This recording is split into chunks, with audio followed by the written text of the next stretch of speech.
Hello traders, and we're back for the last 30 minutes of price action today. And what a day it's been. Most things more or less flat. GameStop 1.36% down, LPSN 0.94% up. SPY having made a good move in the morning, retracing back down to areas it tested yesterday, but no further as yet.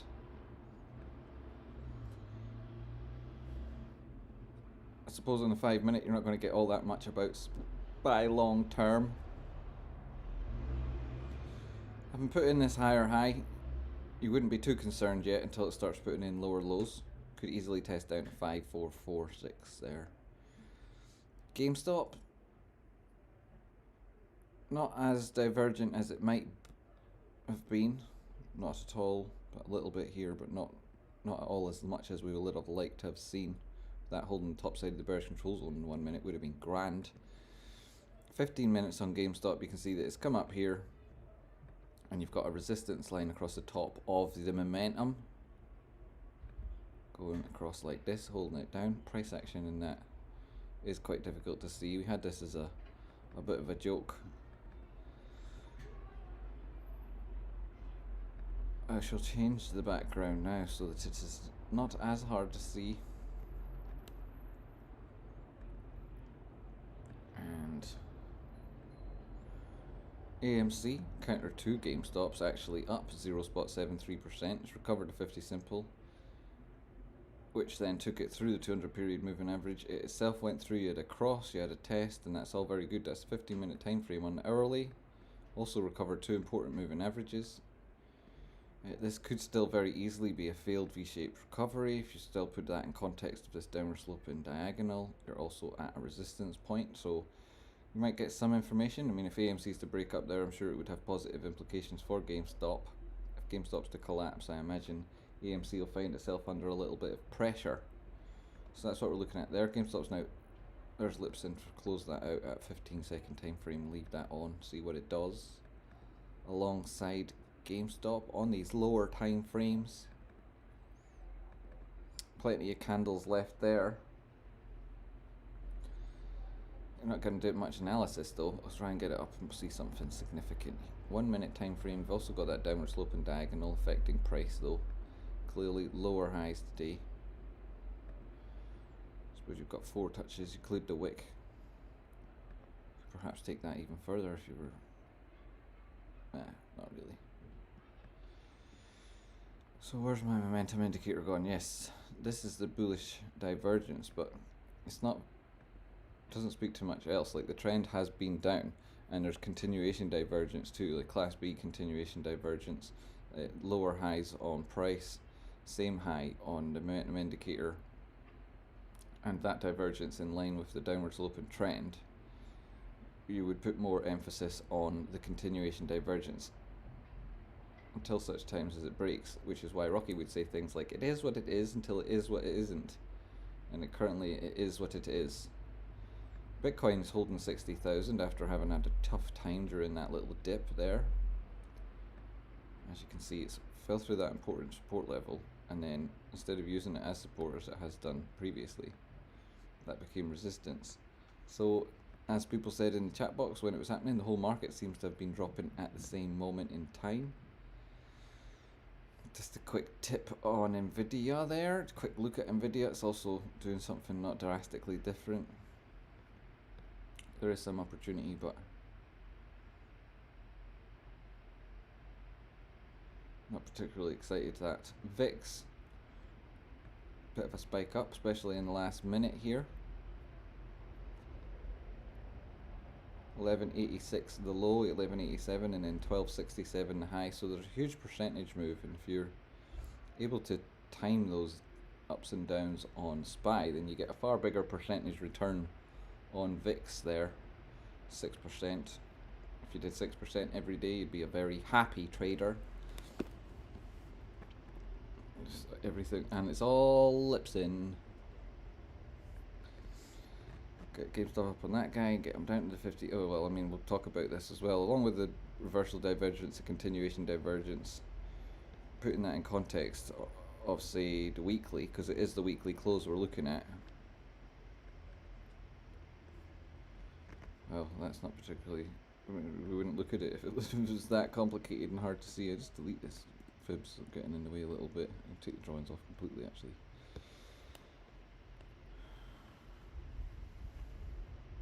A bit of a much ado about nothing there on that weekly candle. The wick looks like a rejection in context of the previous candle, in that the body then closing so far, if it is this price, lower than halfway down the previous candle, and most of this candle of this week is a wick, and so that wick being on the top side, and in the context of the previous candle, you say that that's not exactly positive over there. So the weekly, a little bit tough. LPSN on the weekly.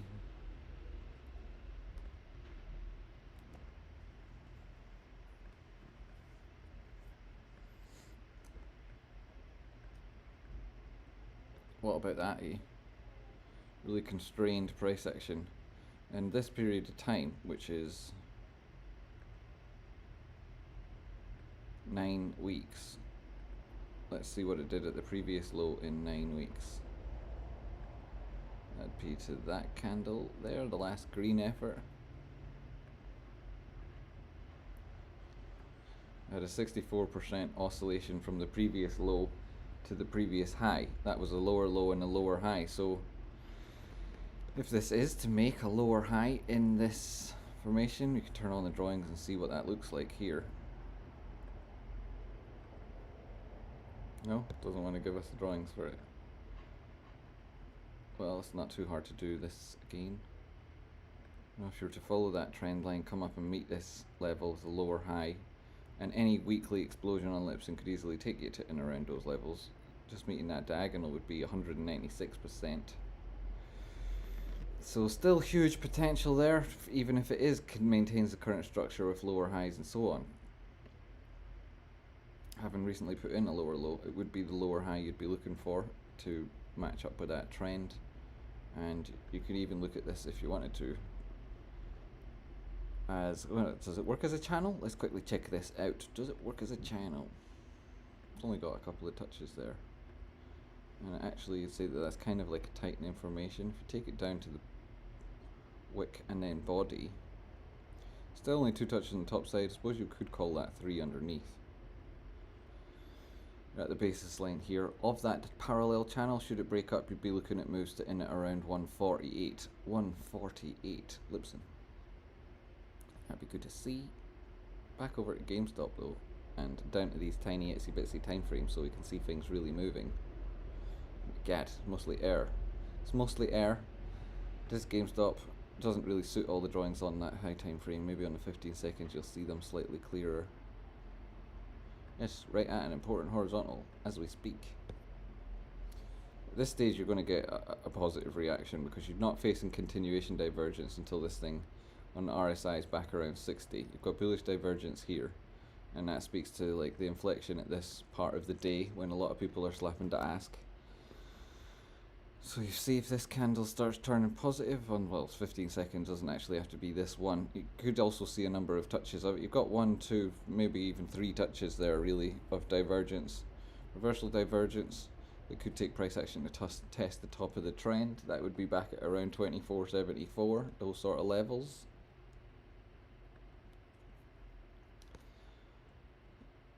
Well, you want it to call, I mean, I don't particularly mind desperately, but you're looking for this to finish back above 25, whereas there is the second most important node with regards to volume on the open interest long side for GameStop. That's less than the $30 volume, and then both are less than what we see up at 128, but a lot of that's just trying to capture the volatility as opposed to people expecting they'll be in the money. And I imagine a lot of that's closed out today.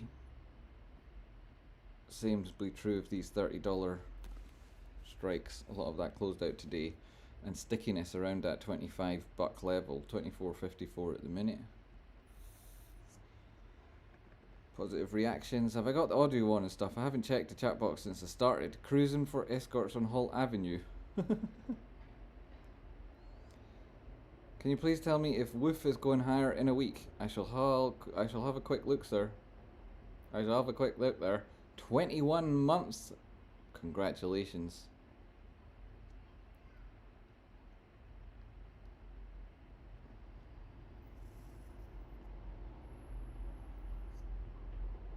Making more sides, and that's cheeky there.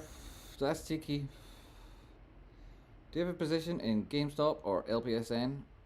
I am cool. Really cool. I love that name. I love that name.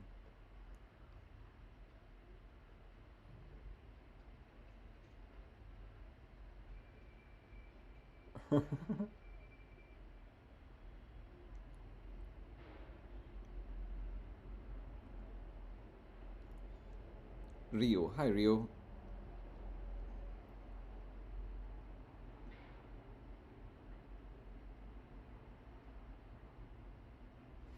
Trade Spooder. Tirade Spooder. I hit the like button. It's easy to forget when we're in the second session of the day.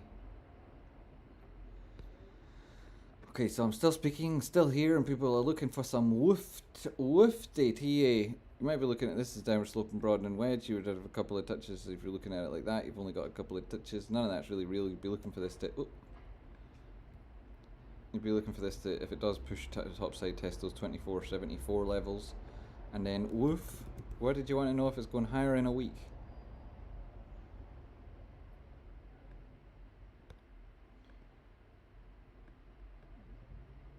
At that 200 period moving average, there 50 simple. It's at the 50 simple period moving average. Found a little bit of resistance. Should it break higher, the next target would be in and around 636. If it broke higher, it's not a significant move, you know, but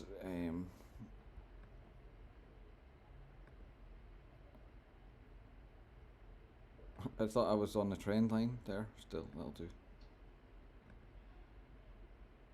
236 and around 843. If that does match up with the 886, maybe 899. I don't know. It's really difficult to aim for more than 100% on this thing at the minute. So,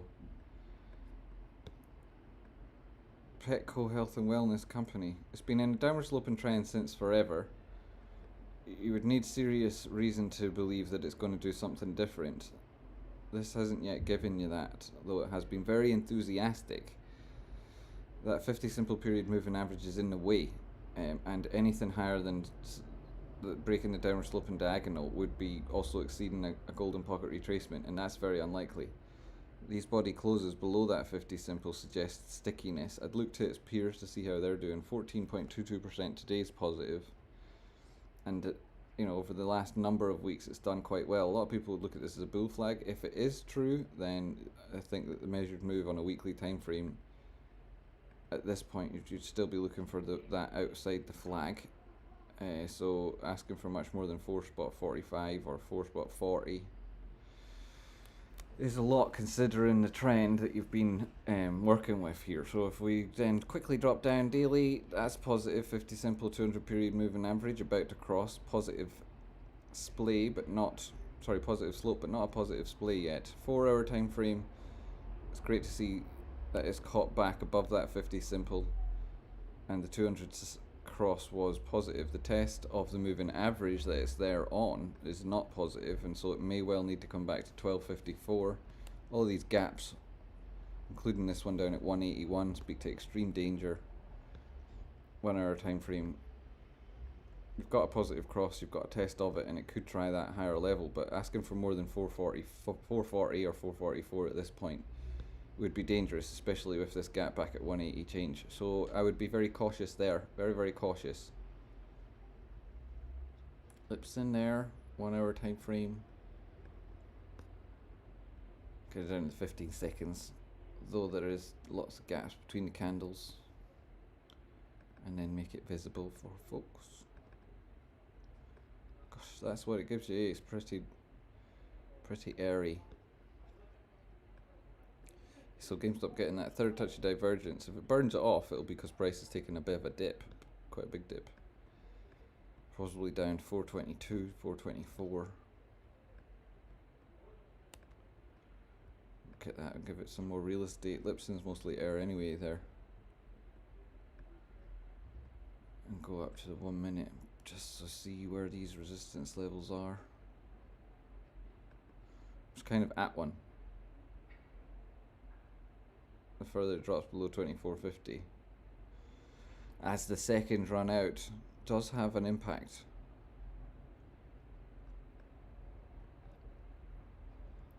So we talk about the potential for this to come down here. I think we might have done, because it looks like it's just about a harmonic. It's not, because this guy's exceeding it, its previous high. But had it not been for that, I think I already did this earlier.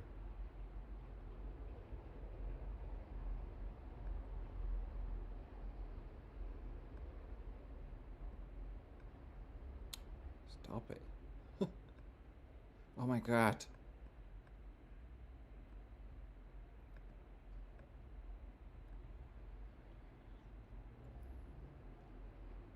Could go down to 24.36, certainly could do, sir. Certainly could do so, 24.36. If it does break up because of that divergence, I'd expect it to find resistance, probably at the center line, possibly just above that. Certainly don't anticipate again into the bullish control zone. If it did, it would be putting in intense divergence, because it would be higher than all these previous highs, and at this minute breaking downward slope and diagonal, it would still face resistance at 24.88. So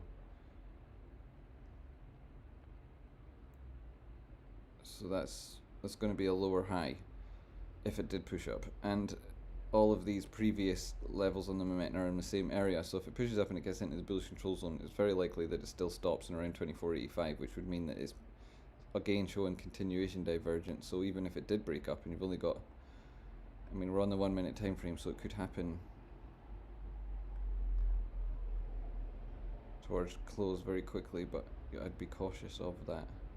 You could get that retest of the diagonal upon any sort of a breakout, which would give you that idea of the head and shoulders, which would give you a measure move, which would take you back up to that resistance at 25.65.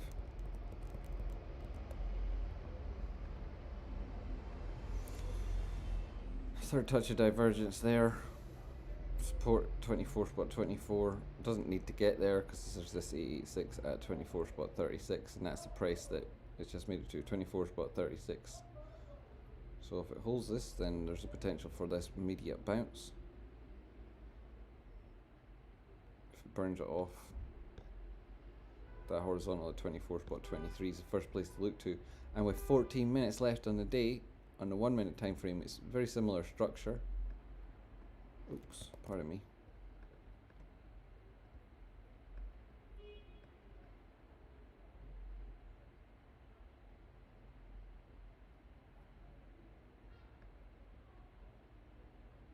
Looking to break that momentum now. If it does bounce here, it'll be because of the higher highs.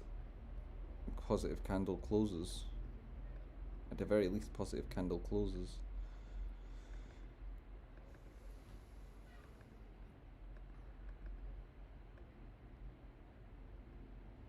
LPSN back testing that important level. What are the crazy people doing on this LPSN chain at today? That's not $1. Oof.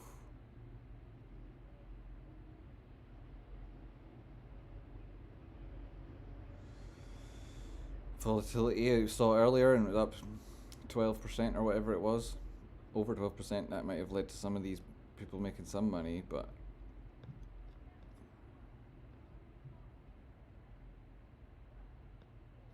not a desperate amount on that. Mostly it's on the $1 strike. Max paying at 50 cents. Put to call ratio is hilarious. 6,700 to 100. Good old LPSN. What's this doing with regards to momentum? It's held that level. Now it needs to get out of the bearish control zone and aim for that center line. There isn't a trend line on price to worry too much about this stage.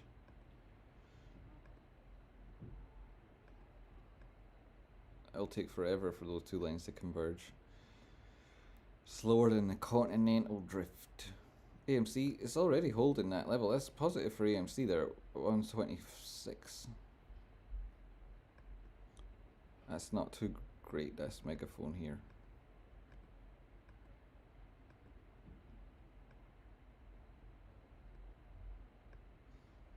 See how that evolves towards close too.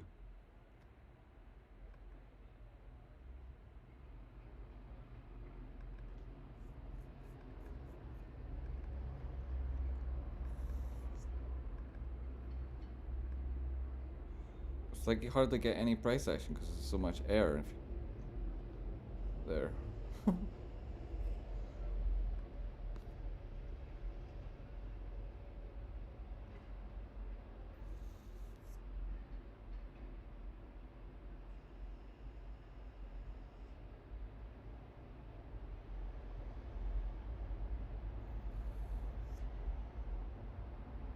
Daughter made your username. Is that what I'm accurately picking up on that? That's, your daughter is really cool. I like it. Loud and clear. Great, so you got me. Still got schooled by Jamie on it. Immersions. That's right. Immersion heater. That's the word. Not a professional plumber, but a great money saving tip is to never use hot water or even any water at all. That is a great tip. It also saves you from floods, which are awful.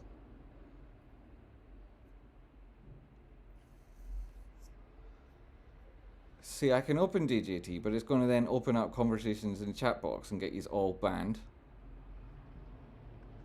You want to do it, you'll also miss out on whatever dramatic action we're seeing here. One of these two will have to be. We can do 3, but then it gives it as if it somehow is important. How long have we got? 10 minutes. Okay, 10 minutes. We can do it. We can do it. It's had a good last few minutes.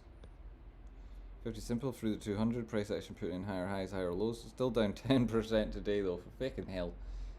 Putting it. Fucking hell.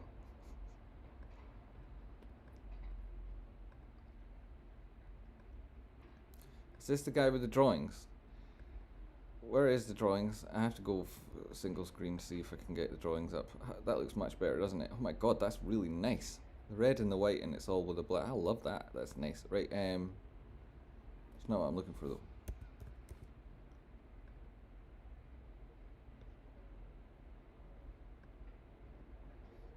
Rounded bottom, higher highs, higher lows. Broke through this resistance. That's not terrible, you know. It's not terrible. If I do this, do people actually get angry? You get really, really angry. You would do if you can't. You would do if you've got. I mean, that's going to be impossible for anybody with any sighting issues to see. I'm not going to bother with that. The joke didn't work anyway. Colors don't match up good enough. Where's the drawings? There they are. There's the drawings. There is drawings. Good. And I have this on normal because I was trying to draw harmonics for folks earlier. There's the logarithmic. Had this retest of 4618 in at around $25.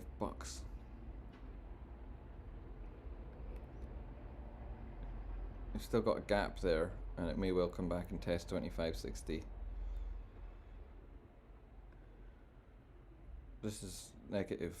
That breaking through that support level at the same time, putting in lower lows in bearish control zone and below a resistance point at 34, so it doesn't look particularly fantastic, and I can't remember the exact question.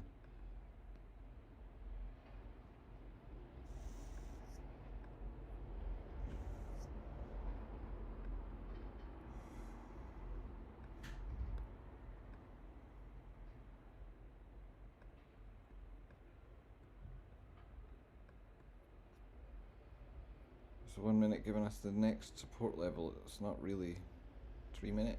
Don't really like the 3 minute. Yeah, a very confusing picture on the 3 minute, I would say.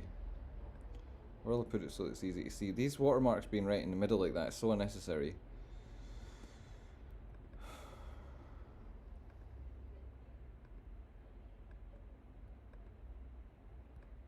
That's better.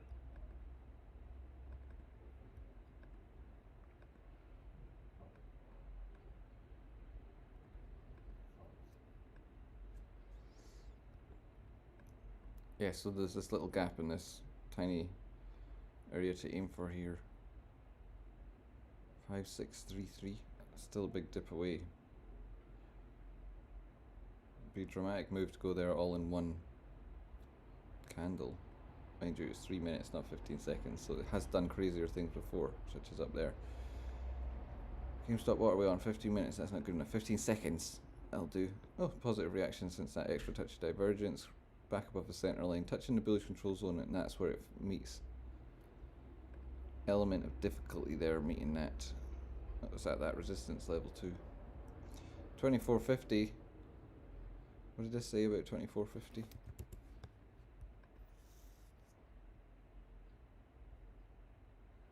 Two circles, huh? It's like a joke. 2450. So there's still a significant number of open interest calls at that level. And a lot of these could have been closed out during the day, and a lot of them could have been bought a while ago, so there are some profitable moments before we saw price action become definitively bearish for the day. Down 2%, had a reaction now. Top side of that channel's at 2469 or so.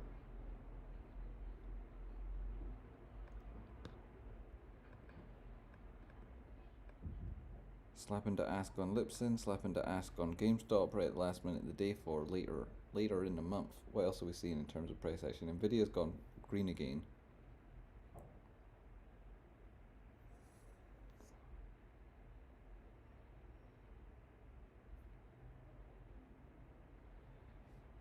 That's positive to see that it's not looking at a failure swing right now. That's an inflection point with a doji large wick either side. Strong, powerful moments there towards the end of the day for GameStop. 4 minutes left. AMC even further now at 3.77%. Oof. Nice last few seconds for it. Getting that $5 target will be interesting for AMC.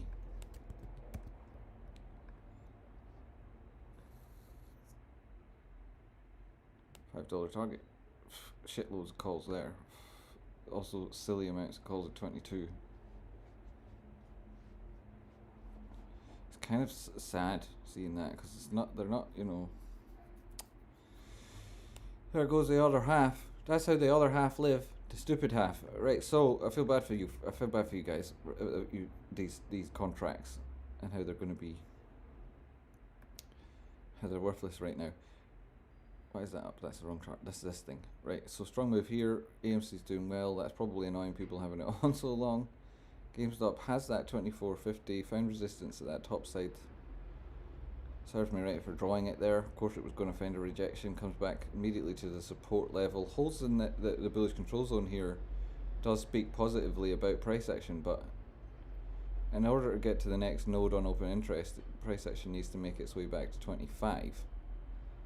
Which should be confluent with these prior highs, and a breakout of this formation likely would stop around there. But it's a big ask. Go for it. LPSN recovering into that formation. Though it needs to do more.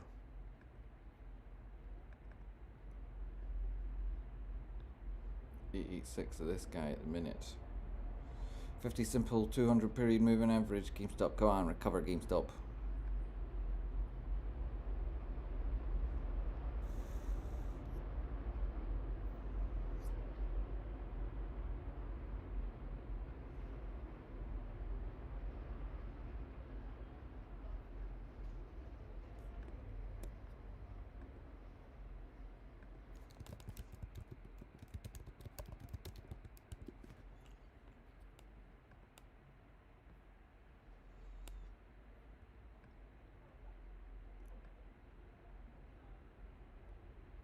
So, have you seen this?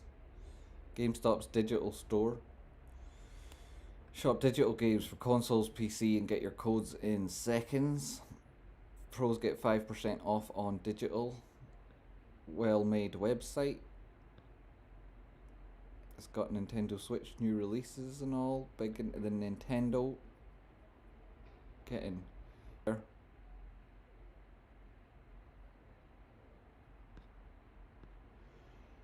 And this makes it so that GameStop, I mean, you're shopping in dollars, but it gives GameStop a global footprint. That's been severely lacking. So positive developments there, and it costs money to buy whiskey. It also costs money to buy computer games and to make websites that sell computer games. So there you click digital store.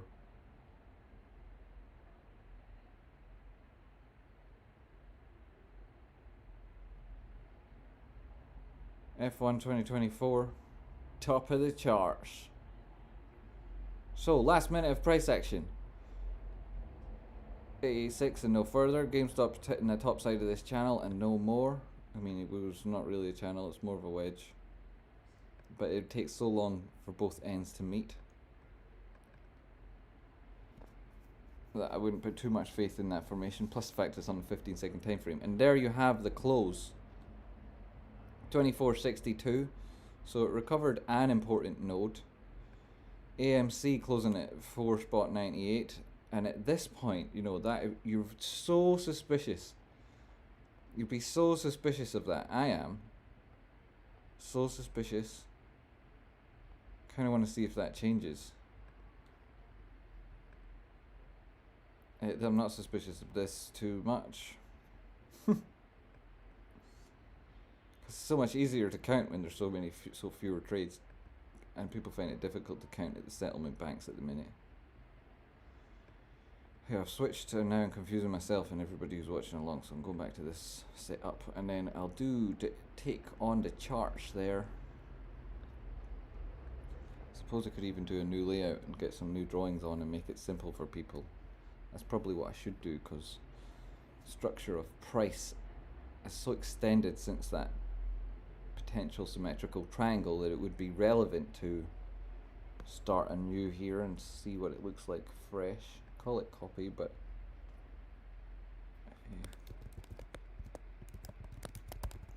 it's a stupid name.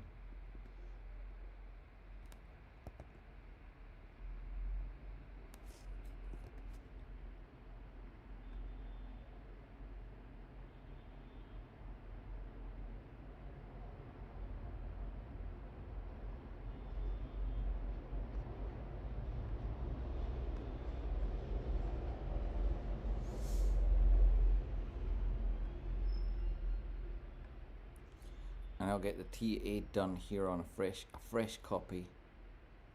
A fresh copy.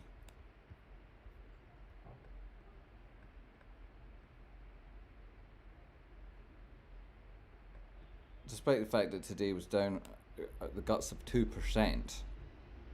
What's this at now? What's the post-market pricing on this? Just have to check.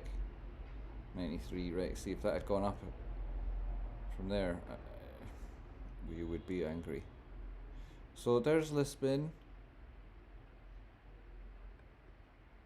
Come up and testing these important levels. Oh, that's not straight. Oh my god, it's not straight.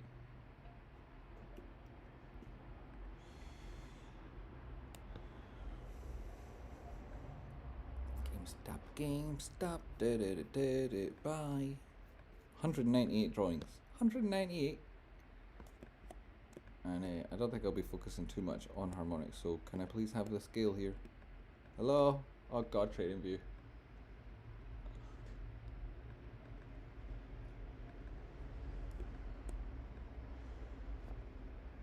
Hey, it works. And it is logarithmic anyway for some reason. Did I change that? I must have done.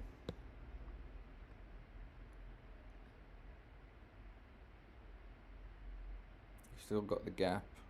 I'm going to start on a higher time frame, but seeing as we're here, I'll do it now.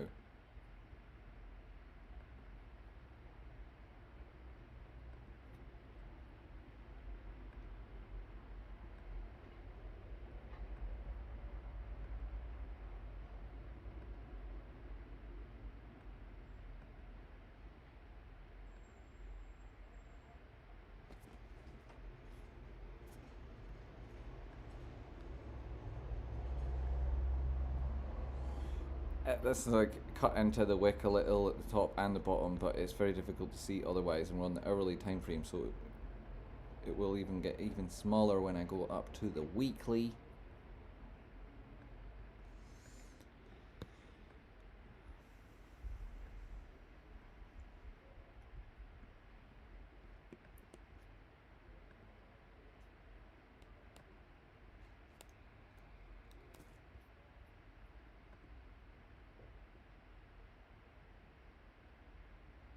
Volume in the last few minutes at AMC is wild.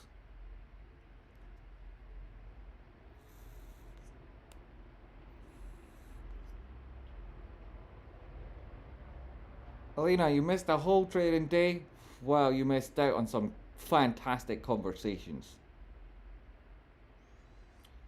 Nobody knows where it goes. What is the close? Nobody knows. George, watch the scores. George Stores.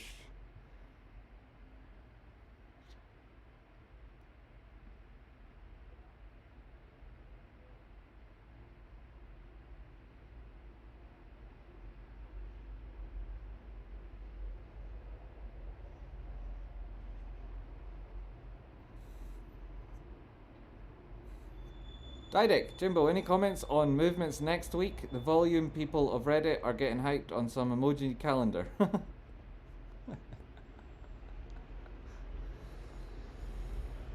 Oh, look at all the art you're getting treated to.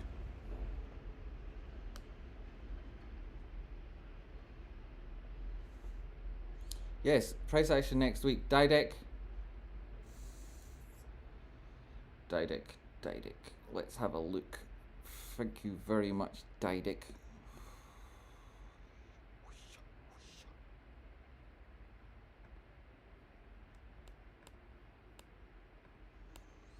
So bear with me while I have a look at things.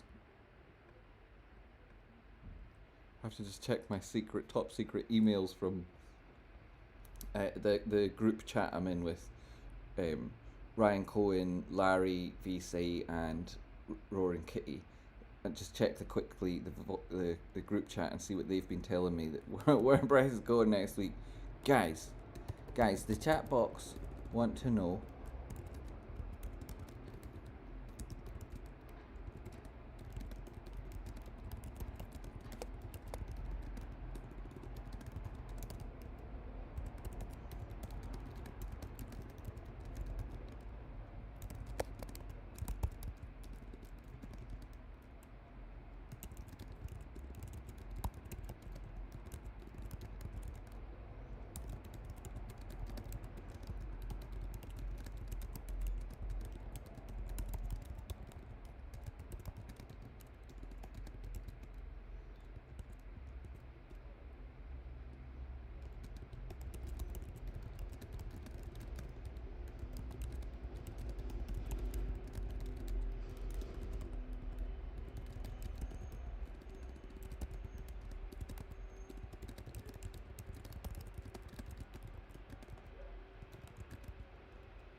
That's the old stream. That's the old stream likes. The new stream likes. 89 likes, 182 viewers. We could definitely get some more likes in there. So we could. Thanks very much for that contribution, Didic.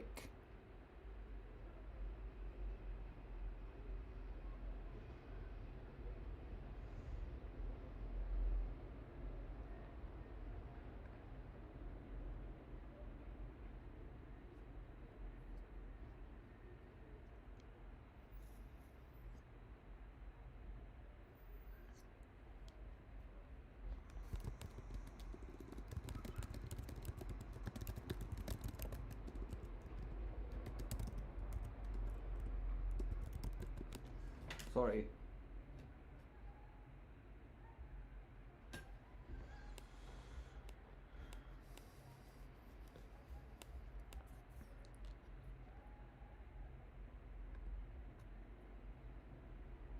Stydek asks about price action next week because he's seen a lot of chat from the Screamy people on Reddit who've been having a conversation about the emoji calendar. What's the theory behind the emoji calendar? It's rooted in the GameStop community's culture of sharing hidden messages and discovering secret treasure, the clues and theories that fuel the speculation and to some degree knit the community together. So we enjoy it, though we like to partake in the technicals with regards to making money. The emoji calendar involves the use of specific emojis in a sequence that corresponds to dates. And then then there's this idea that stock movements or significant events with relation to GameStop happen on these emoji advent calendar doors. So a breakdown of the theory: hidden messages and clues, where people decode this idea that there's a presented puzzle that's there for them to decode and is put in place for the community to solve. This is the basis of the theory.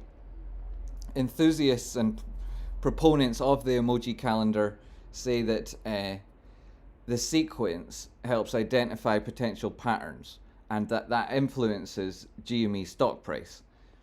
It really engages the community, encourages collaboration, and it promotes discussion. So these are very positive aspects of it. It also fosters a sense of belonging to members working together to interpret different messages. And that's all nice and fun. That's also what we look to do on technical analysis, but it's sort of like the adult version of it. Speculation and anticipation then for next week because of the emoji calendar. Some people believe that it holds hints about movements or announcements, so they're expecting something to happen and they're building up the hype that's based in these type of clues, which is interesting, and we all like that sort of thing for community bonding. Deciphering it is a communal activity, so that strengthens the bonds between people, and there is a cultural phenomenon about GameStop, so this thing is weaved into the fabric of the various subreddits and so on. Part of it represents the unique brand and humor of GameStop, and we like all of that. It's also, you know, the fact that it's so irrational chimes to people's rebellious nature. So I'm not going to say, you know, encourage you to partake in this crazy behavior, but it is of a playful nature rather than of a serious dedication to making money on GameStop, I think. And the most people who get involved in it aren't actually trading option contracts based off an emoji calendar. They're usually holding shares and speculating about fun things that could drive price. So even those who aren't deeply involved in the technicals do get involved in this side of things. And those who aren't using those instruments like options, they might also, you know, find it a little bit more solace in these type of conversations than others who would be frustrated by them. It exemplifies the blend of serious investment that these people committed to by holding for so long, and the playful engagement that defines big sections of the GME community. So while I think it's definitely one of the crazier ideas, it isn't something that I would come down hard on. I think that it's fine. It's a good way of keeping people engaged and entertained and holding the line. And together we aren't just a collection of investors in a random company. We are a new cultural movement that's changing the stock market. So sometimes we bring these things with us when we're making waves and changing the game. So that's a brief breakdown on the emoji calendar. It's a sequence of emojis that lead to potential moves in price, and some people get excited about these things. I myself focus much more on the technicals and price itself, and I know that the close was tough. This is the weekly time frame on GameStop you're looking at there. Many calls have expired out of the money. I'll just show you what that looks like. That's not what that looks like, nor is this what that looks like. This though, this is what we're talking about. GME weekly close with the spinning wheels, and these contracts out of the money. Also $25, these guys just missing that important call. 24, well, you managed to get the 24s, but they're not as significant. 24 spot 69, and a downward sloping formation on price here. If we're back to the weekly time frame and taking this diagonal across the top of price, you can see that after the breakout, there's been a serious period of consolidation where we failed to put in any higher highs. We haven't managed to put in any lower lows, and so price action is going sideways. A little bit of the enthusiasm was stunted by the recent dilution. That dilution was in part due to the shareholder meeting in 2022, where we as a shareholder base voted for dilution up to 1 billion shares. There's currently 426 million shares issued, so GameStop could dilute again and again and again. And if the price moves really, really high, then it's likely that would happen because it'll be completely detached from the true value represented by the company, that intrinsic value. And when the intrinsic value is far exceeded by the share price, there's a fiduciary responsibility on the board to raise cash from the markets. That's why all companies are listed on public markets, and that's why certain shareholders would be angry if they didn't do it. Along with the potential like they've got because we voted it through, there's also then that responsibility on the board to act in the best interests of the company. And what are those interests? It's to capitalize the business and to then invest that money into the core competencies that drive revenue so that they can then drive growth. And this is common, especially in tech businesses. They very rarely pay out dividends, and while they might perform share buybacks, typically you would see that as part of a bullish trend and moving to the top side. It's the complete opposite corporate action from a dilution, and so we wouldn't be anticipating share buybacks. We certainly don't want the price to fall so that it would become a good idea, and if it was involved in manipulation of price, then again it would be unethical. So that's not what we're looking for. We're aware of the potential for dilutions because we voted to make it possible, and the price action here going sideways, maybe that's partly influenced by this potential anxiety in the shareholders. There's also, like we looked at there, an awful lot of interest on the options chain. So let's talk about what might happen next week on GameStop here. This is the open interest. Again, huge amount of calls here at the top side in at around 95 bucks. 11,848 contracts. That's the highest open interest node. That means that of all the different contracts, of all the different strike prices, there's more people buying these ones, right? Now, we talked about volume earlier on in the show. Hopefully we'll have a clip of it and you can see what volume really means for price. In here, you've got the second most important node on the long side, and that's at $30. So clear $30 target. 24, which price is at the minute, and it's consolidating. It's going through a period of sideways price action, and because we saw a prior high last week, then currently we're seeing now on price, and it is going sideways. It may well be that we see another version of that. So price pushing back up, holding 24, very possible. Whether or not it closes back above $30, not completely inconceivable, because you've got a body close coming in at around 28.91. You previous to that had a doji candle, and you haven't exceeded important support levels on these moves back down again.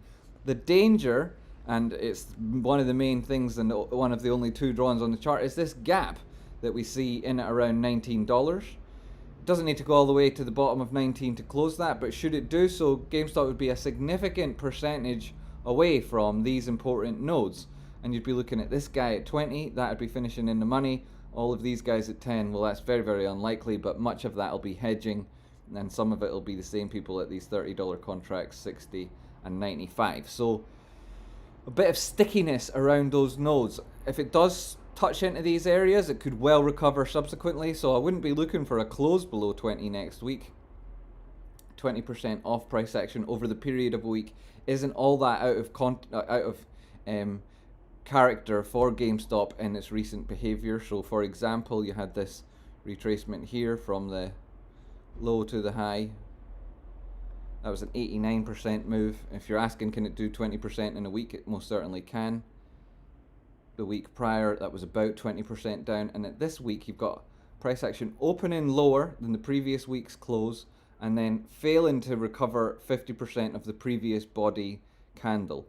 The wick high, that now constitutes about 50% of the candle overall, and so it's ambiguous about whether that was a rejection, and in a period of consolidation, maybe that's what you're thinking.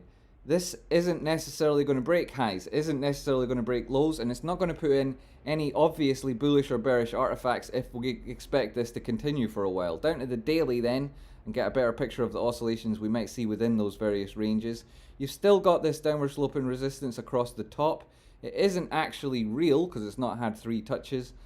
And this area that we were looking at before with regards to support, here on the daily time frame, it holds. It holds on a logarithmic chart where it might not do on others. This line is more or less at the same angle as we see the downward sloping resistance, so there is the suggestion that there's still a symmetrical triangle on price. That doesn't include the breakout area, but then there's nothing here to meet the top side of that formation, so maybe you wouldn't worry too much about that. So on the daily time frame, not all is lost. If it does slip out of this formation, this is the important low at 18 bucks. Drop on that that support level there and make it a color that doesn't make everybody sick. And it may well be that if you're seeing a breakout of this formation, like I say, it's not actually real, then going through this gap and finding support at 18 is very, very possible.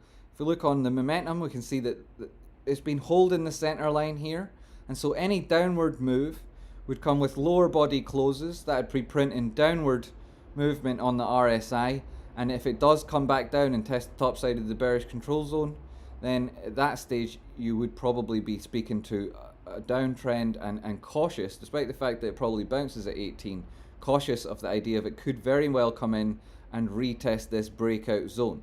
So that breakout zone where we got back above on the weekly, you know, it's also the same sort of liquidity we've seen within that triangle. It definitely could come there. You haven't actually tested it since the price departed from it dramatically, and in a really strong breakout you would expect to see a retest of the departure zone. So whether that's a horizontal or it's this diagonal itself speaks to the chance of price action testing even lower, potentially. If it doesn't hold 18, you're looking in at around $15 and change. The idea that it would get to 10, that's very unlikely at the moment. You'd have to see extremely strong negative sentiment about GameStop. That's not what we see on the options chain, with a put to call ratio of 0.44. So more than twice as many people are banking on something positive happening than negative. Those targets very extreme, but $30 not completely out of the question because we've seen the volatility much greater than that in a shorter period of time recently. GameStop's digital store is launched. It's not cheap to do these sort of things. The raise will have helped. Building up that logistics isn't too bad because GameStop of course already sell computer games and have shops all over America, but this gives them a global footprint and the potential for further expansion, of course, without adding to their fixed costs or all that much with regards to their variable costs. So a higher margin, it allows Ryan Cohen to be working with digital as opposed to brick and mortar. And I often say on this show, you want your best players in their best position. And Ryan Cohen made his money and his name in online and e-commerce. So that's what we're excited to see, these developments, and we think it represents strong progress. We like these stories about the emojis and the calendar and the Advent idea, but we're trying to make money. You're looking at price action first, and in the analysis here, that's what we're talking about. The lower highs, the higher lows, the period of consolidation, speaking to an ambiguity with regards to trend. That also means that there's indecision, and when there finally is a decision made, you'll get the slow, the wrong, and the often late volume coming in, supporting the direction of price when it's finally made its mind up. These higher lows are positive. In the context of what we've seen on the option chain and the stagnation in that previously exciting move, there is a degree of trepidation and anxiety in the shareholder base. We've only managed to get down to the daily time frame, but if we call down now on the 4 hour, you've slipped below the moving average, though you've done it a number of times in the low of this formation.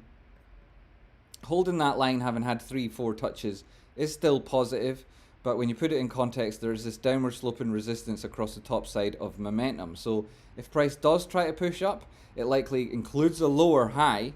Those lower highs may be limited by this pass of this downward sloping resistance. Only 2 touches so far. A third would mean it's real, and that speaks to the potential of price reaching at top level there before you really go crazy with regards to market structure. It could come in and test in at around 32, spot 32. Looking left, you can see there's a wick high up as far as 34. At that level, all of these guys will be in the money. Vast majority of option contracts are terminated. They're not exercised. And so the people who take those option contracts, they want to benefit from the premium they paid by selling it at a far higher price when it's in the money. And so that speaks to the stickiness of $30.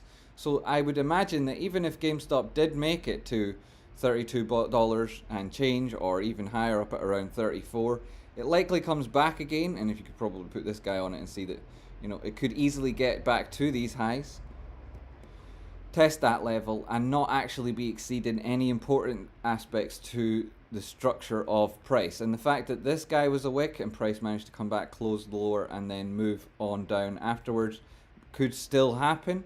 Another touch of the top side, giving it true resistance here, would put a lot of confidence and conviction behind bears if price was subsequently due to break here. So if it manages to make its way up to this level and then come back down again, in particular if it puts in a wick and then bodies close back below these heights in at around $30, which is again 4-hour time frame here, but weekly you're also talking about the true story there of if you see a move to the top side and it doesn't actually break structure, even though it would be positive on the weekly time frame, it could well be that you see it come back down. And I anticipate on the 4-hour you'd even see a wick, seeing how I have one here, and there was so much activity in around that resistance level at $30. So if we see price action find a rejection, a clean, clear rejection with a wick and bearish divergence, and making that top side of resistance real with regards to the diagonal, that would give the bears a lot of confidence.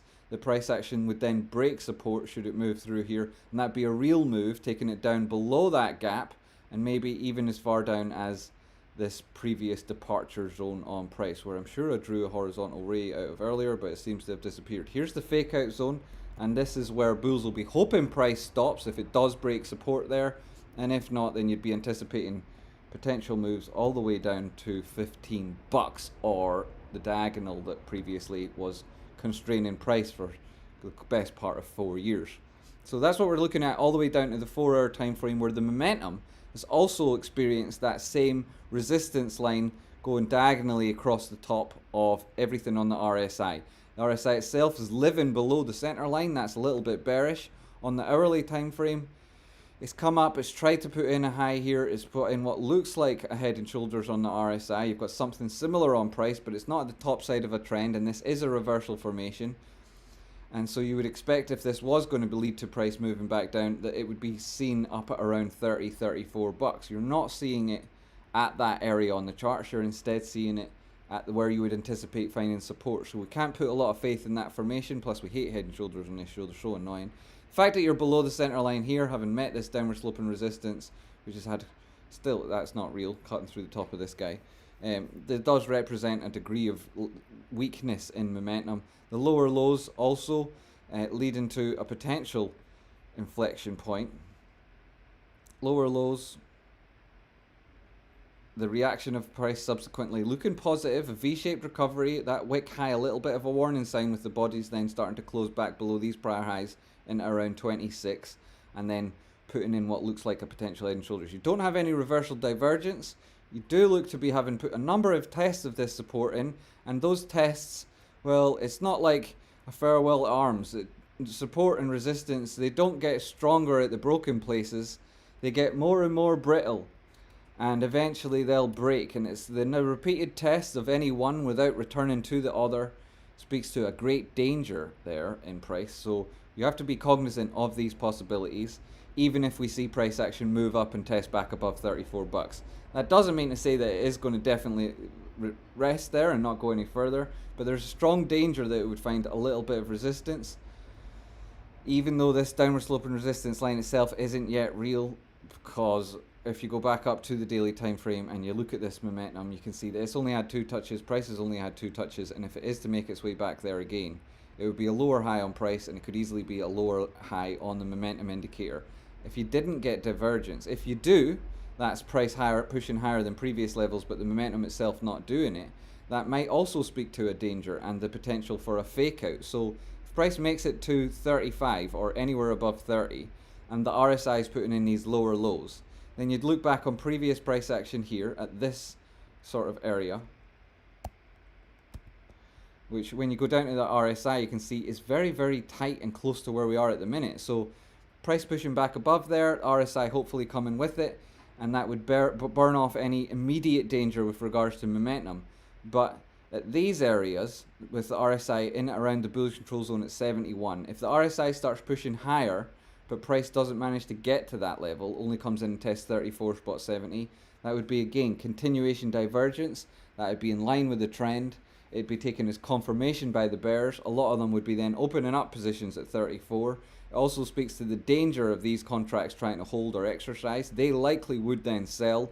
A lot of selling pressure coming in. And because of the nature of this week's close, it might be that next week's in a lot of trepidation and that anxiety I spoke to would be hanging over price throughout the week, which even then makes it less likely that you even get this test to the top side. And because this line isn't real, you definitely don't need that. And because the momentum is already below the center line here, and 4 hour and 1 hour, it looks pretty desperate there. Especially with this huge push up on momentum, pushing higher than any of these previous highs here. Even back above these levels, when price itself clearly not managing to make anything like the move that would have taken to get to 33 bucks and so on, speaks to this continuation divergence. And as traders, we look for continuation, which means that the risk is on. It means also that the price action, should it push to the top side, is in high danger of coming down. The option chain suggests that despite the bullish sentiment, that the practical implications for those traders is to close, which leads to more selling pressure, and you'd have to be worried about that potential. The GameStop short interest at the most recent report was 14.28% with 1.89 days to cover. And so if what happens is, at these levels, where we're currently at with price from GameStop, or upon a reaction at this gap, you could well see tweets coming out from Roaring Kitty, you could see bullish conversations online, and all of that leading to strong impulse moves and quick, strong reactions. So interruption of this downward sloping move, should it happen, would come around that close or at this fake out point at 18 bucks. That's where you would anticipate seeing people get involved, like Roaring Kitty and so on.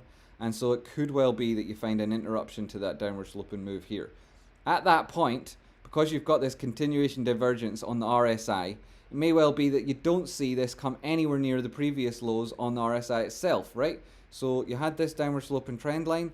It's found, momentum has found support there and had a strong reaction. Price didn't yet, but should price push down lower, then the RSI has to go all the way back down into the bearish control zone and then exceed that prior low. I'm not saying it isn't possible, but it's just put in a higher high. So it may well indeed be that this finds support at the top side of the bearish control zone. And if that should happen, maybe you get an interruption here at 18 or above. Close that gap, maybe the top side of the gap, maybe it comes in at the prior lows here. You've had a number of touches in at around $22 and change. It's also an entry for important traders there. Roaring Kitty and Ryan Cohen is essentially who I'm referring to, the two people who most recently added to their position in around those levels. So big implications for next week's trading because of this week's close. Potential dangers even if price moves to the top side.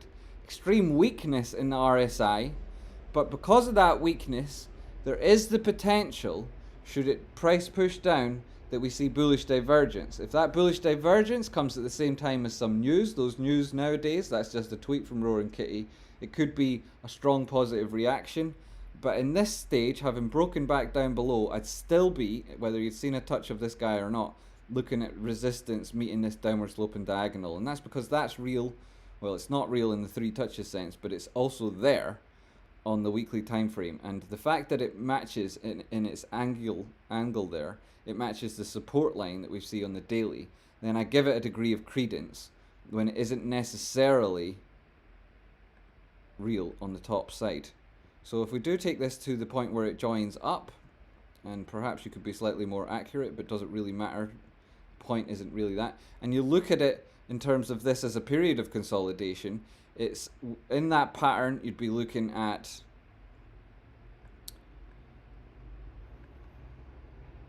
this breaking in at around 30 or 35, so let's call it, you know, in around 34, 33, 34. That's where you're at the minute. This thing has reached the area where every trader on the markets is able to see that it's at an important inflection point. They know price can't exist between two lines that meet, so a breakout at one way or the other is inevitable. It's been much more commonly testing support, so that's much more brittle than resistance. And so even if it does go up to the top side, it'd be very, very dangerous if it could come back down here again. If it doesn't make it back above 30 bucks on any sort of wick high, or in particular, or if the body closes there and it retraces in the next effort, that's the daily time frame, then I would be very cautious about looking for buys at 24 and instead waiting for it to break down, potentially close the gap and reach the fake out area at around 18 bucks. That would be quite dramatic, and a lot of people would be surprised and upset about the fact that it was below Ryan Cohen's last buy, below the latest dilution, and below Roaring Kitty there. A lot of people would be anxious about that. They'd wonder then about these magic abilities that this trader has, and if they'd been compromised and if they'd been tricked. And that's why it speaks to the importance of making your own decisions with your own money, in particular when you're trading on these public markets. It's very dangerous. You can't rely on people on the internet telling you where price is going, myself included. We all have to focus on our own convictions so that we have faith in our own decisions, and so that we matches our plan. And our plan is what keeps us safe. Our emotions are what loses us money.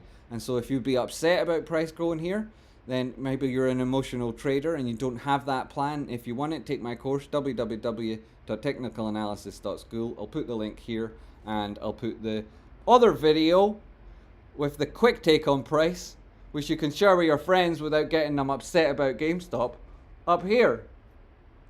Thanks for watching. Hit the like button. So that's a clip, right? That's a clip, but it lasted 26 minutes. And it's about next week. Whereas people only really tune in on these clips for a couple of minutes to see like what's happening right now. And don't bore me with your nonsense trade spotting. I just want to know the answers. I'm only here for a price. So I'll also make a quick one about what we might see in the short-term time frames. Thanks for all the fish. GameStop quick clip for those people that are awful busy. You can see here on the daily time frame that this formation, which again isn't real, and you've got this support which is real, but it's been touched a number of times, so it's very brittle, has the potential to break momentum. Here we've drawn what might happen if it loses the center line. You can see even it moves to the top side, there's a lot of danger with this wick high, body closes back down at 29, could well be price action tests higher and still breaks down. Part of the reason for that is because all these guys are going to sell their contracts, and so you'd be very, very cautious about the resistance at that level, the downward action on price from those behaviors on the option chain. And while it's off the hook and speaks to strong bullish sentiment, in particular due to the put to call ratio being more than twice as positive as it is negative, and I'm getting messages on Discord because everyone loves me so much that they want to ruin my clips there. It's just been deleted, so I can't even see who it came from. Wow, that's annoying. Start this again.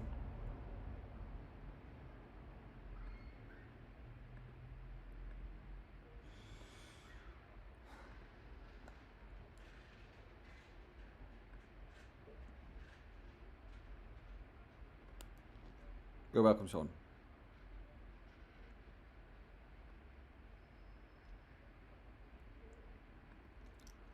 GameStop quick clip, right? You can see there on that very, very high, strong node at 30 bucks that there'll be a lot of people closing their option contracts at that price. If you look at what we're going on the charts here, at that level, you've got the body close from all these previous candles back in at around the first and second week of June. You've also got the wick highs coming in at 34.46.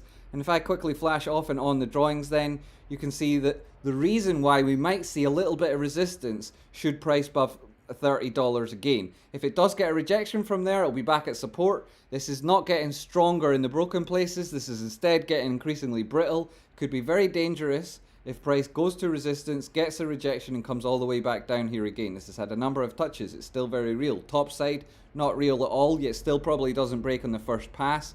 The wick highs give us a horizontal level that intersects with that diagonal, and so the risk profile at 34 bucks changes significantly. The chances of it making its way much above 30, that's very unlikely on any closing period, especially on the weekly. If we put on the weekly time frame, you can see you've broken out of this previous formation, but there's very much the potential for it to come back and test it. There's a gap here that closes at $19 and change. There's a wick low and a fake out area around 18. You'd very much hope that price bounced there. I myself would anticipate a Roaring Kitty tweet or something coming in around those levels. Be back below his entry, back below Ryan Cohen's, back below the dilution level, and that'd be very, very dangerous. As somebody starts playing Tin Whistle really, really badly outside, Jeepers Creepers, everything's trying to interrupt price at the moment. Closed this week at 24.69, cuts off a number of option contracts and takes a little bit of liquidity away from the long side now. As you can see, there was an awful lot of interest up here at 30 bucks. Even those guys in at around 25 were cut out. 24, they managed to make it. An awful lot of positive news for those people on that level, but I'm sure they closed out when price action on GameStop was much, much higher. LPSN had a real positive day, 1.2% for close, but when we go down and look at it here, you can see that it had a really strong move to the top side up at around 0.715, and that speaks to the volatility on offer with this thing. It's a really interesting stock with a lot going for it, and we've got all the DD done on Discord, so check that out. The link's on the screen, it's in the description below, and if you're blind and watching this show, it's www.discord.gg/rockyoutcrop. I'll see you there, even if you can't see me. Thank you very much for watching. That was the quick clip on GameStop, price action today, and what might come next week, with all the dangers included.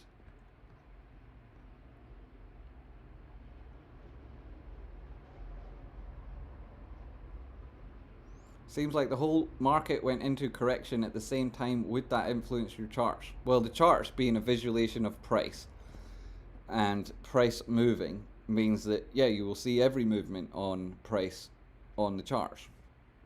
But I suspect what you're asking is, because the market acted in unison, because there was a degree of consensus across different assets, does that mean that it would have negative implications for the stock because that direction was down? So, yeah, the broad market will cause sentiment in any individual stock to be heightened. It will amplify any trend that matches that broader market trend. And so single stocks could move further. The strong get stronger and the weak get weaker. So if something's in a downtrend and you see the broad market moving down, then you would think that that would have an amplification effect on these smaller market cap stocks. And if the strong get stronger and the weak get weaker, yet the whole indices moving down, with the bigger, stronger companies representing a larger proportion of it, it would mean that those shitty stocks, those that are going through shitty trends, would even see a heightened shitty activity. And so you would say that things moving down together would be worse for some stocks than others. LPSN has just been added to the Russell 3000. Market closed today. You're seeing new things, so it's in new baskets, and there might be new movements. And my God, I just sat on this chair for like the first time, and it's awful. It's destroying my back in a minute or two. That other thing was numbed me up, but at least I didn't feel in so much awkward pain. What is going on with this?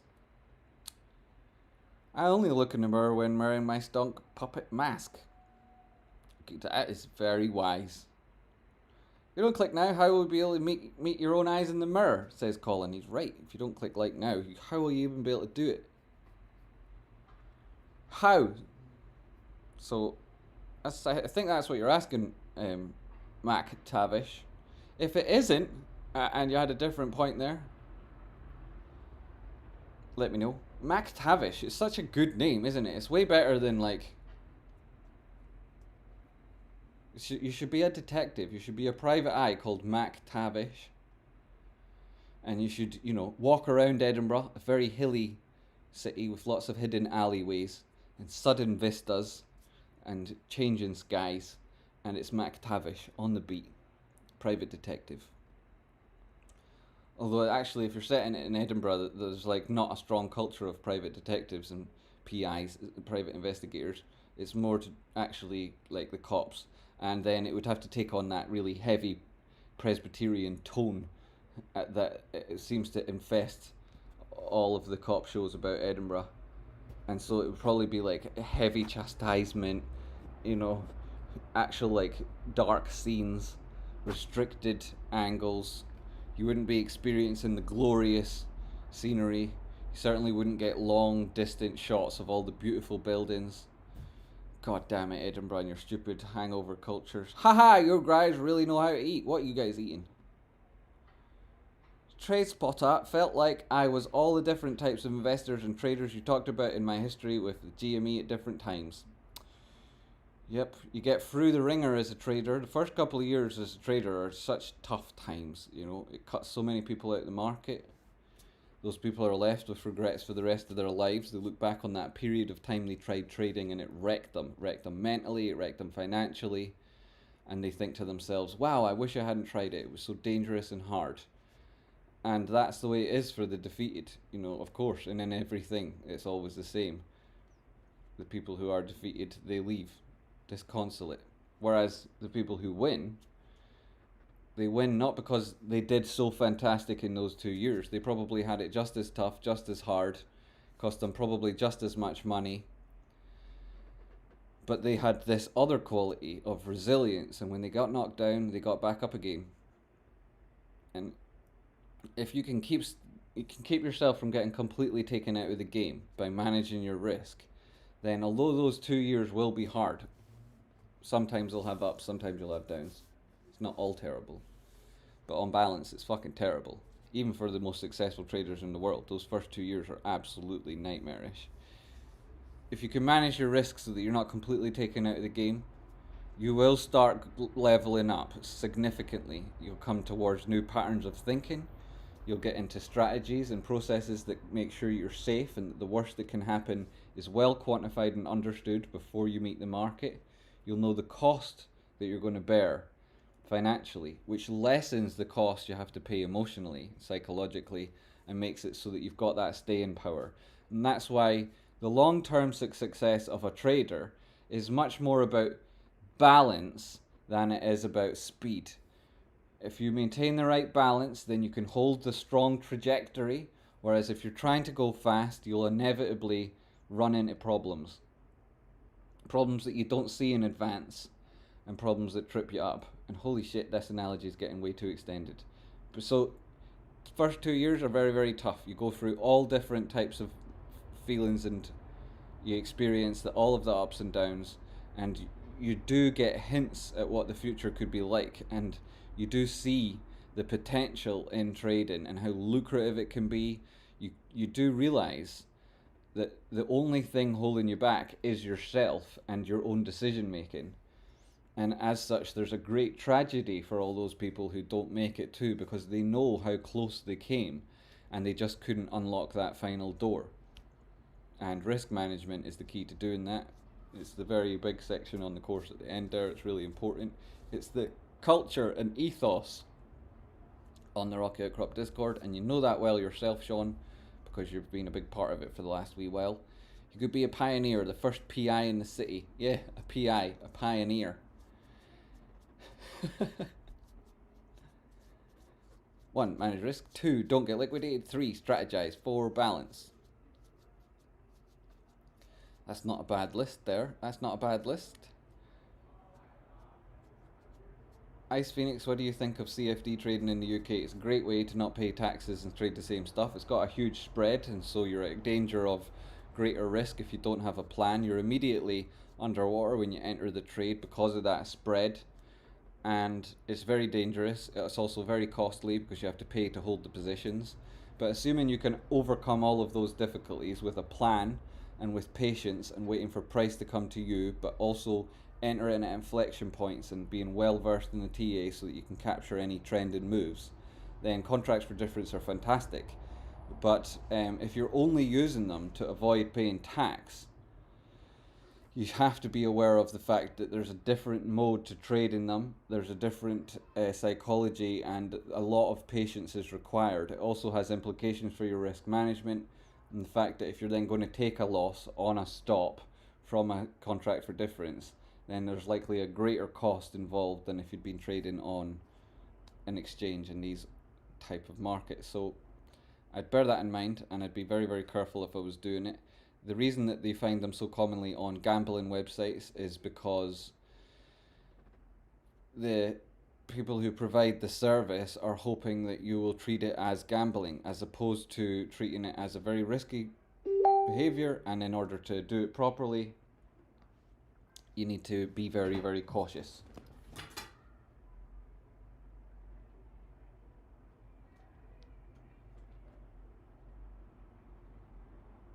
Sorry me, pardon me.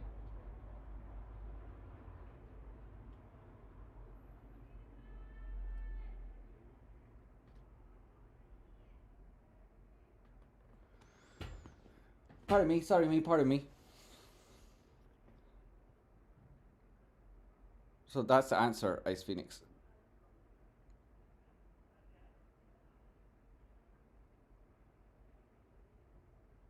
Castle is wicked in Edinburgh. Yes, Castle is great. A lot of great castles. Stirling Castle, also amazing castles. A lot of great castles in Scotland. Ellendunnan, you see it in all the photographs. It's surrounded by water, and it's got this ancient arched bridge over the top of the loch. Roll your shoulders back, my lord. I can't. Look, I'm right back at this thing. Look, this is as far back as they go. The headrest only reaches to your shoulders, Ken. It's one of those IKEA chairs. I think it's supposed to be for your head, but then you have to sit down like this, and then I'm nearly falling off the thing. My bum's nearly off the edge of it. So these IKEA chairs, you've seen them. I knew it wouldn't work when I sat on it in the first instance. List bin going to zero, don't buy it. Merrick, with the magnet. Ah, sugar.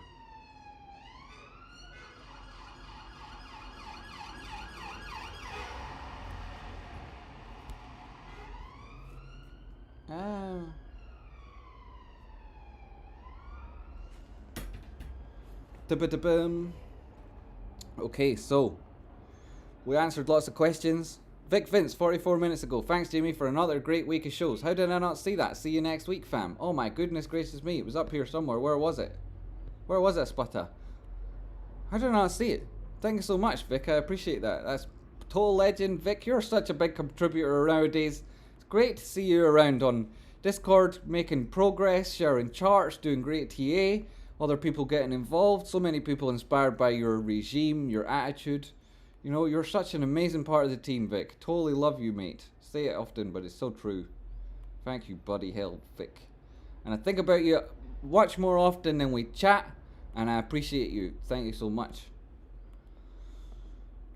Johnny Cakes, sorry Johnny Cakes. I had promised to sort out the audio, but then here I've been moved to a different location, and I thought, well, maybe it'll be easier here. I can escape and cheat and not worry too much, but it didn't work out like that, so we'll see. I'll be back in my own place shortly, because I bit the bullet. And decided, you know, I'll try and get, I bit the bullet, so we'll see. I'll be back in my own place and it'll be fixed shortly. Spot was mentioning 299 on Tesla, which I think is a measure removed from my Head and Shoulders. Yeah, but when it's Tesla, it's not a Head and Shoulders, it's the Tesla logo. Upside down, up the wrong way, up the right way. That's messages before close. Before close, and Dideck with the what's happening next week in the emoji calendar. I probably should have touched on what emojis and what's behind the door, folks. Let's see. Bing bong. Thanks, Luke. Justin Pickerel, bing bong. You're welcome. You're welcome. Bing bong all round. They are offering all consoles, so that's a start, and with Nintendo it's somewhat competitive. Great analysis, amazing clip. Thanks, Luke. I hope so. We have an odorous Colin here sometimes, Colin Robinson. I'm sure he'll be back at some stage. Does like coming around, stinking the place out, waving his big fanny in front of people. Where you at, odorous Colin, you big fanny? I only look in the mirror. I read that one. Of all the few messages I stopped to read, it was one I'd already seen. Thanks, some sound advice. Usually use it for some quick trades. Think I'll be joining the course soon. I'm about equal wins and losses. Ice Phoenix, that's a lot better than some people in the first while when they start trading seriously. So, you've done well there overall. And if you're in the first couple of years in your journey and you've managed to stay break even so far, then congratulations. That's not some small achievement, Jovic. We follow you the last couple of weeks. Can't believe the view count considering what you show. I'm usually a silent viewer. Ice Phoenix, thanks very much. I appreciate it. That's the way it is. Big Fanny, lol, wizard sleeve, died. I know, I was saying big fanny like when you're a big fanny, I'm definitely referring to the American vernacular. Definitely the American vernacular when I say big fanny. Right. Jake says, Vic is a great guy, a legend. Always enjoy talking with him. Darn tootin'. Darn tootin'. A lot of maturity in that man. A lot of wisdom. It's true of all Swedes though. They're all calm and smart and intelligent and wise. All of them. I don't know what it is. What's the outlook for LPSN in the coming weeks? Extreme volatility, my friend. Extreme volatility. This has still got the drawings on it. Have I done loads of horrible drawings on LPSN?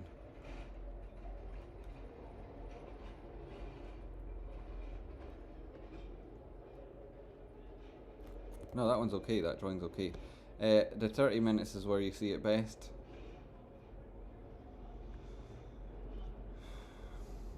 There's this Gartley. It's a reversal formation. You've got an inverted head and shoulders if it doesn't break the neckline. If you don't break the down below the head, you've got a potential head and shoulders inverted. You've got this neckline which most recently goes through the A and the C. And as you can see, we've tested it here today. You found a rejection there so far, but that rejection hasn't taken you beyond the important level of support that we marked out on price. It also matches up with this diagonal support line, so finding a little bit of congestion there when price was heading that direction makes sense. And then you've got these targets, which looks like the trade button logo because it is the trade button logo, and within it there's these targets which have been part of the trade button logo since forever. What you do is you take it and it sucks up low prices, it sucks them up, turns all of the candles green, and then it spews them out and it goes all over everybody's faces up at really high levels, which is why you want to be in before the volume, out before the volume, and not following the volume. Certainly not. If you're part of the volume, you ever find that happening to you, then you're too late. You're usually too late.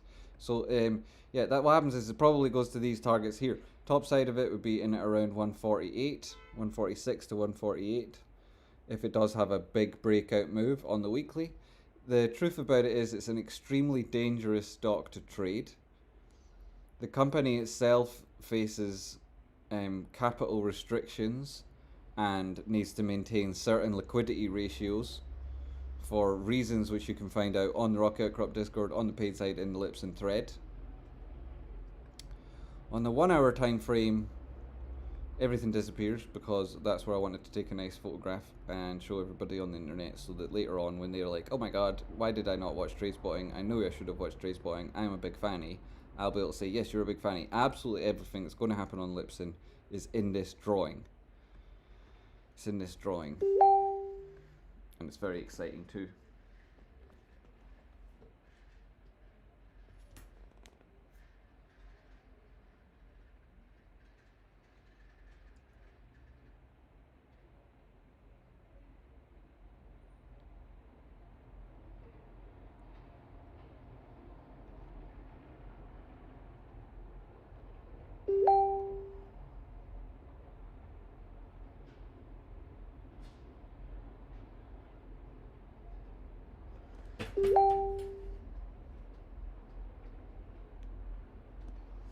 Okay, so that's what's going to happen on LPSN. If it comes back down, you want to make sure you're managing your risk. I would put my risk, manage it below this previous low. If you get a double bottom, then you'll get another potential entry on it.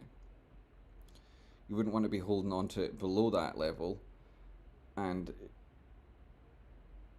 you would have to factor in your total costs then, if you were planning on adding to the position should it get to that low.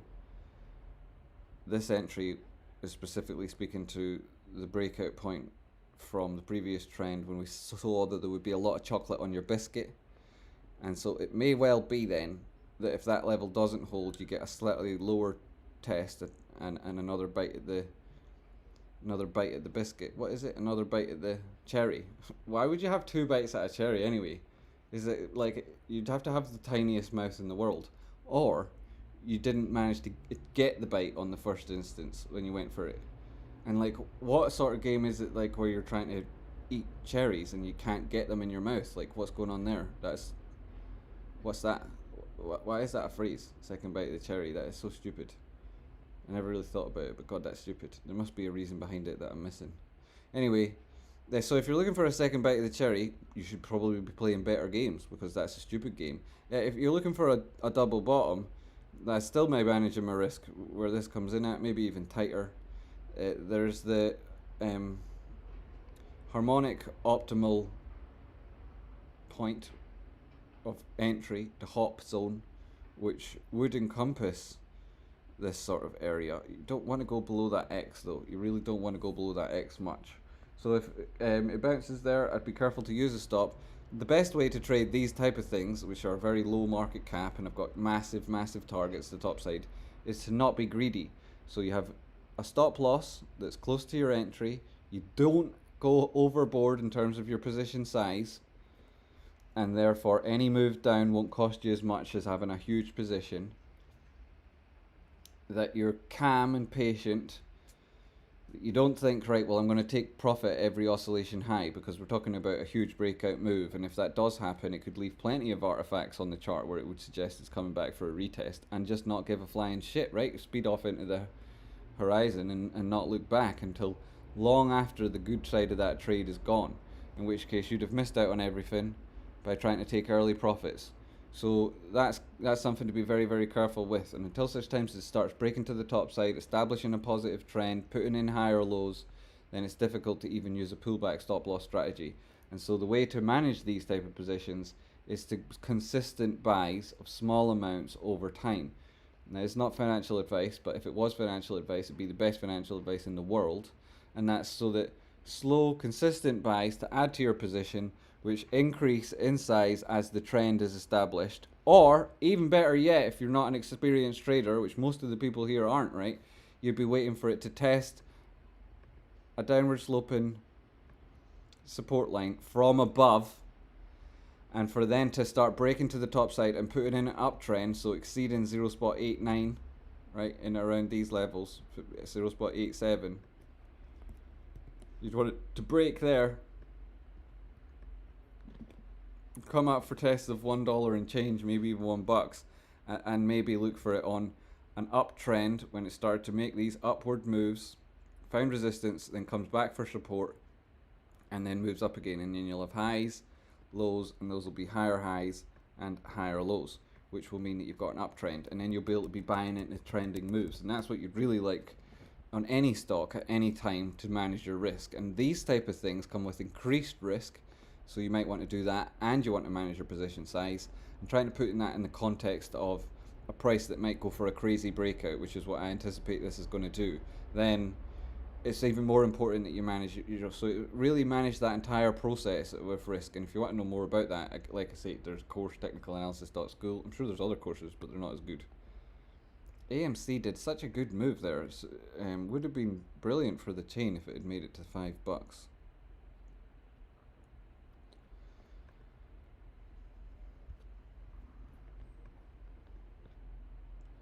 Danger is if it doesn't hold that level at $4, then it comes all the way back down to $2.79 again, and that is dangerous.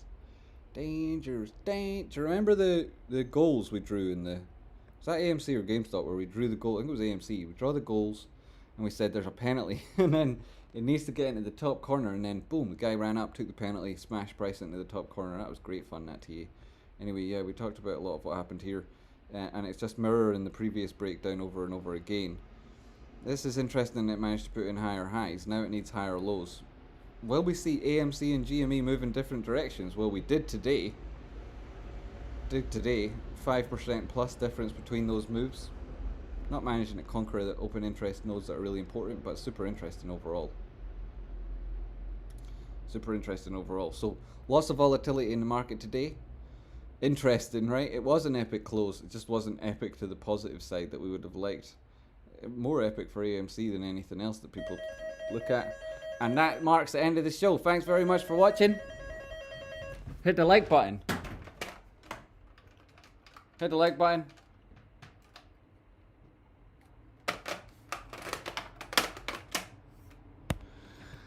Thanks for joining me this week. Thanks very much for everybody who supported the show. You're all really appreciated, especially yourself at AVR levels. That was a really generous, positive donation. Thanks so much. And everybody else throughout the week. These are all brilliant. Thanks, mods. Thanks all the hard work, mods. I appreciate you guys. I couldn't do this without you. If I was doing it without you, I'd get so angry and upset at people. So everybody else, thank the mods. Thank the mods, the lords above.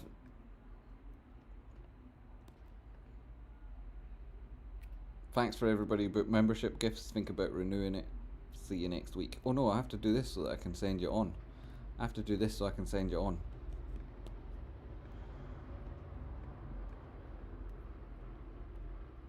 Where is it? Aha.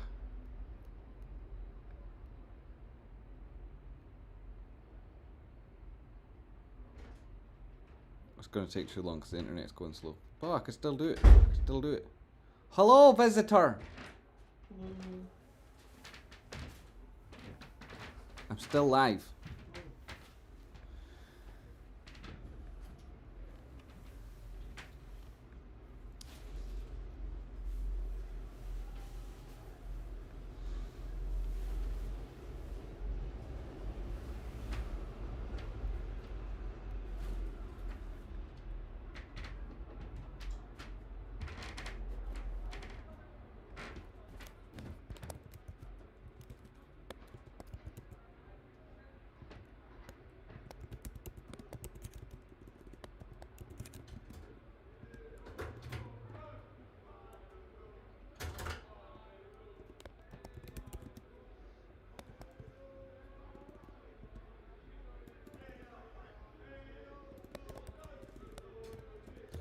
The song's starting outside, yo. It's Friday night.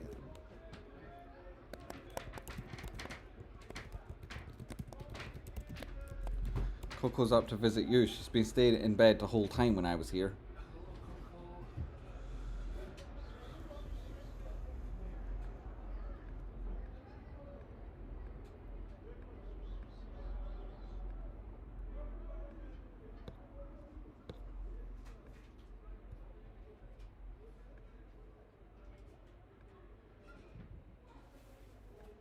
Looks like she wants to go back to bed already.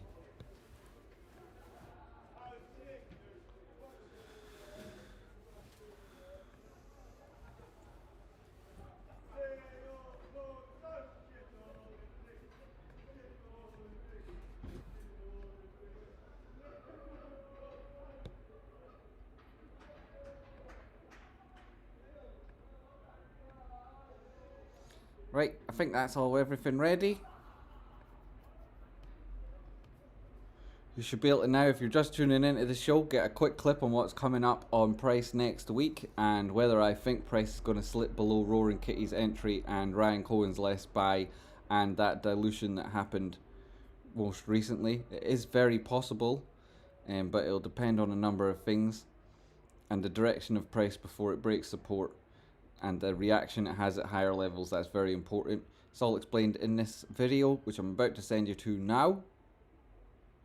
And which should work out alright. Should work out alright. And even if you saw me doing it, well, you should watch it again because I speak so fast. I've got a Scottish accent, the mic's crap, and you probably missed really important tips. Really important tips that you'll enjoy. So where is the button that I send it to you with? This one here. Here it is. That's it. Alrighty. Happy weekend, everybody. I'll be in the audience watching along. Thanks so much for everyone who liked and hit the like button. We got 130 likes even though we had 1,051 views. Oh my god. People are getting tired of hitting the like button later on in the evening because they've got really lazy fingers. Really cool. Come on, let's see that finger action. Let's see you get some good fingering in there. Right? It's the weekend. Get some good fingering in.